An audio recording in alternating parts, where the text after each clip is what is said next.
मुंबई के पूर्व police commissioner Parambir Singh की एक चिट्ठी से महाराष्ट्र की सियासत में खलबली मच गई है। परमबीर सिंह ने सीएम उद्धव ठाकरे को चिट्ठी लिखकर आरोप लगाया है कि गृह मंत्री अनिल देशमुख ने एपीआई सचिन वाजे को हर महीने 100 करोड़ की वसूली का टारगेट दिया था।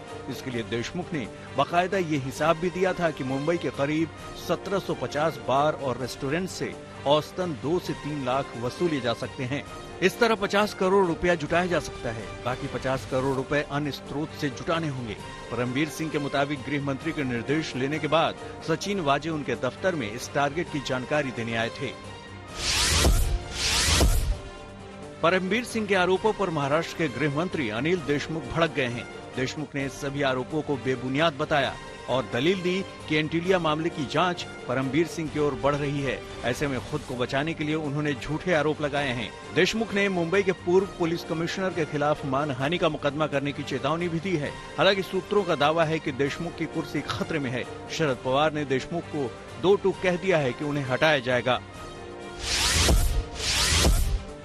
परमबीर सिंह ने सीएम उद्धव ठाकरे को जो चिट्ठी लिखी थी वो मीडिया में लीक हो गई। आज तक के सूत्रों से परमबीर सिंह ने पुष्टि की है कि ये चिट्ठी उन्होंने ही लिखी है। उन्होंने मुख्यमंत्री उद्धव ठाकरे से अपील की है कि वो सच के साथ खड़े हों। इसकी एक कॉपी उन्होंने राज्यपाल दफ्तर को भी भेजी है। दरअसल परमबीर सिंह की ये चिट्ठी गृह मंत्री अनिल देशमुख के एक टीवी चैनल को दिए इंटरव्यू के बाद आई है। इंटरव्यू में देशमुख ने कहा था कि परमबीर सिंह का तबादला रूटीन नहीं था, बल्कि एंटीलिया मामले की जांच में ढिलाई बरतने का नतीजा था। इसी से भड़के परमबीर ने चिट्ठी लिखकर देशमुख के खिलाफ मुहिम छेड़ दी है। परमबीर सिंह ने चिट्ठी में अपने आरोपों को ताकत देने के लिए कई व्हाट्सएप चैट भी शामिल किए हैं। मुंबई पुलिस के एक अधिकारी एसीपी पाटिल के साथ उनके व्हाट्सएप चैट 16 से 19 मार्च के बीच की है। इसके मुताबिक परमबीर सिंह और एसीपी पाटिल के बीच सचिन वाजे और 100 करोड़ की वसूली मामले को लेकर कई बार बातें हुई। चैट में एसीपी पाटिल भी कह रहे हैं कि गृह मंत्री अनिल देशमुख ने उन्हें 100 करोड़ की वसूली का निर्देश दिया है। इसके अलावा पाटिल ने यह भी कहा कि वसूली के निर्देशों के साथ सचिन वाजे उनके पास आए थे।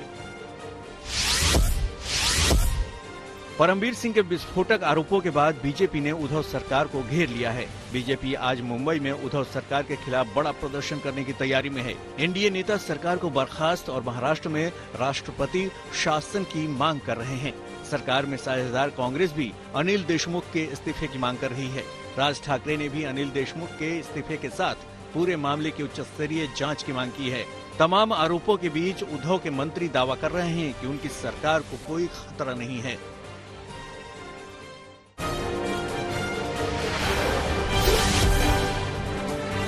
महाराष्ट्र में कोरोना का कहर जारी है। महाराष्ट्र में पिछले 24 घंटे में 27,126 नए कोरोना के मामले सामने आए हैं, जबकि 92 लोगों की मौत हुई है।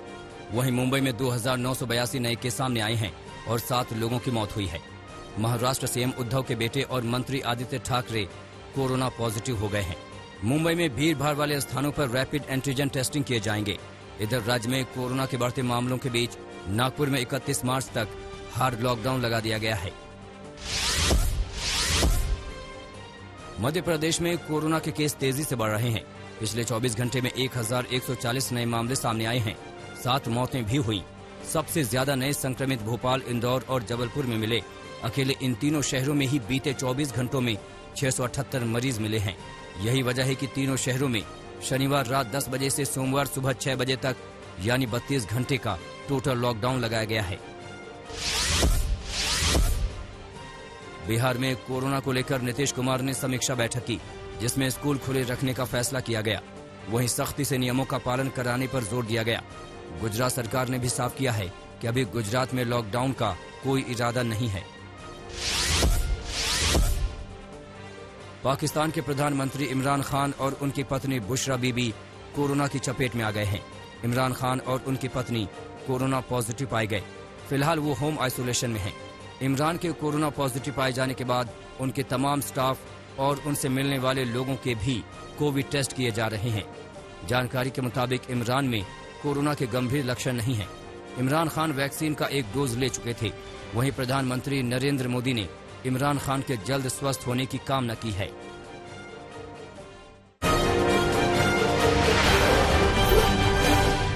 यूपी के सुल्तानपुर में एक युवती ने अपने अपहरण की झूठी सूचना परिवार वालों को देकर गांव के ही एक शख्स को फंसा दिया।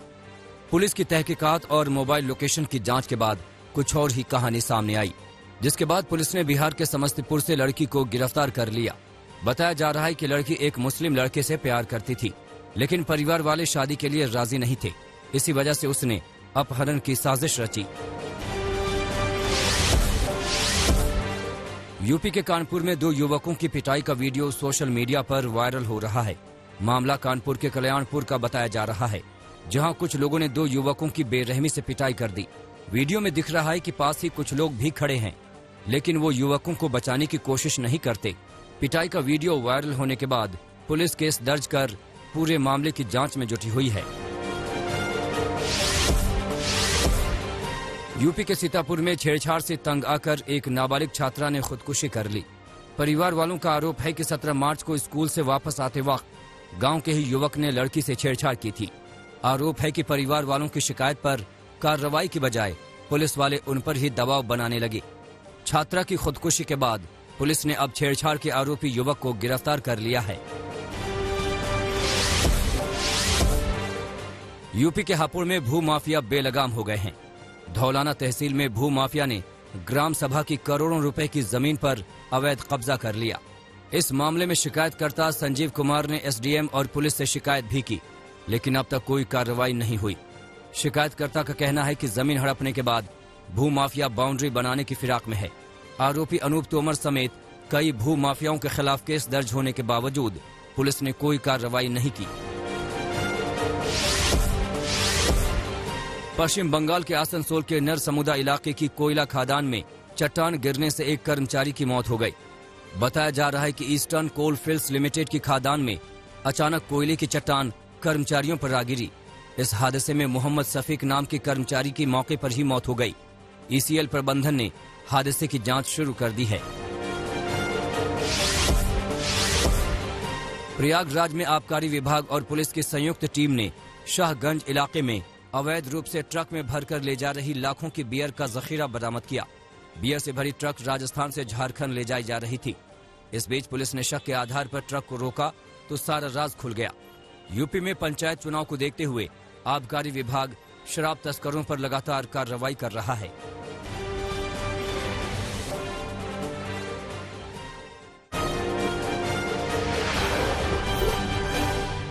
दिल्ली से सटे नोएडा में एक और लव जिहाद का मामला सामने आया है, जहां नाम बदलकर युवक ने युवती को शादी का झांसा दिया और उससे महीनों तक रेप करता रहा। पीड़ित को जब युवक का असली नाम पता चला तब पीड़ित ने मामला दर्ज करवाया। फिलहाल पुलिस ने आरोपी को गिरफ्तार कर जेल भेज दिया है। पूर्वी दिल्ली के आनंद विहार इलाके में पुलिस ने छापा मारकर हुक्का बार का भंडाफोड़ किया। पुलिस ने मालिक मैनेजर सहित 6 लोगों को गिरफ्तार किया है। शाहदरा जिले के डीसीपी ने बताया कि पुलिस को गुप्त सूचना मिली थी कि आनंद विहार इलाके के कम्युनिटी सेंटर में अवैध हुक्का बार चल रहा है, जिसके बाद पुलिस ने छापा मारा।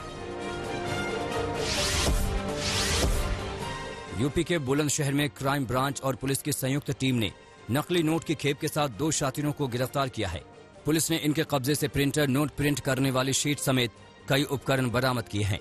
पुलिस को शक है कि ये शातिर पंचायत चुनाव के दौरान नकली नोटों को खपाने की फिराक में थे। यूपी के बरेली जिले में एक महिला ने जहर खाकर खुदकुशी की कोशिश की। गनीमत रही कि समय रहते पुलिस मौके पर पहुंच गई और उसे जिला अस्पताल में भर्ती करवा दिया। बताया जा रहा है कि महिला को प्यार में धोखा मिला था, जिसके बाद उसने ये कदम उठाया। पीड़ित महिला बरेली जोन की 112 में तैनात पुलिस को डिवाइस ऑपरेट करने की ट्रेनिंग देती है। अमृतसर के तुंगबाला इलाके में एक युवक पर अज्ञात लोगों ने सरेआम फायरिंग कर दी। फायरिंग की यह वारदात मौके पर लगे सीसीटीवी में कैद हो गई। फायरिंग के बाद पुलिस ने अज्ञात युवकों पर मामला दर्ज कर जांच शुरू कर दी है। अभी तक किसी की गिरफ्तारी नहीं हो पाई है।